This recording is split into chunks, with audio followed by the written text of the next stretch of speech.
Hey guys, today let's talk about mounting and dismounting a mountain bike tire. So let's get into it. So here I'm going to talk about dismounting the tire first. First thing, I'm letting the air pressure out of the tire. Once I get the air pressure out, I'm going to break the bead and push the tire into the center of the rim. And pushing it to the center of the rim is critical throughout this process. But once I get it down into the center, I can go back where the stem is, insert a tire tool, put my thumb on one side of the bead, press it around, and just pop the tire right off the rim. Go all the way around.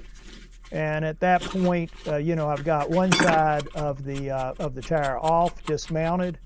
I'm going to go in and just pop out the tube, pull the tube out, and now it's just a question of getting the other side off. And the main thing on the other side, it should be much easier.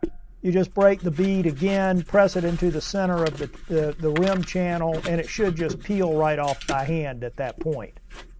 Now I'm going to go in and show you how I mount a tire.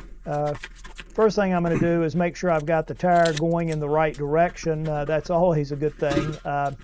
So once I get the tire in the right direction, I'm also want to make sure that on the tire where the air pressure reading is, I want that air pressure reading right by the stem. So I line that up. Once I get that lined up, I go in and start peeling the opposite side of the tire on, and it should go on pretty easy. First thing you do, get it up there and then get it in the center of the rim, and then you can pop it right on. Then I'm just double checking that I've got the stem hole lined up with where I want it on the tube. I'm going to put just a little air in the tube. Putting a little air in the tube really helps. You don't want it completely full, but you want it with just a little bit of air in there. And by the way, I'm using 27.5 tube in this example, putting it on a 29 rim. I sort of prefer that setup, but anyway, as you can see, you'll see later the tube will go in a little bit harder than typical. But once I get it on there, get the tube inserted, I'm going to go to the opposite side of the rim from the stem, and I'm going to start rolling the tire up on the rim. And once I get started good there, I'm going to go ahead and walk it all the way down and get it as close as I can to the stem. But what will happen is you'll come to a point where you really can't go any further, and at that point you need to go in and push the tire into the center of the rim. Now I had just a little bit too much air. I'm going to press it into the center of the rim.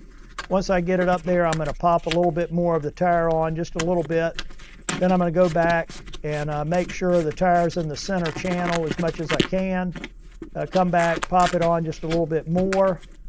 And then at that point, I'm going to go back and make sure the tire, you may have to do it 4 or 5 times, but once you get it, you can just pop it right up pretty easily. And once you get it up in there, I'm just going to put the bolt on the stem, get her pumped up good. And at that point, you're pretty near the end of the process. All you got to really do, get it pumped up. I pump it up, in this case, 20-25 PSI, just to get it on there good. And then go in and just double check that everything's seated properly on the rim. Go around it, flip it around. And at that point, I'm pretty much ready to go. So that's how I mount and dismount a mountain bike tire on a rim. I hope I've given you guys something to think about, and I'll see you at the top.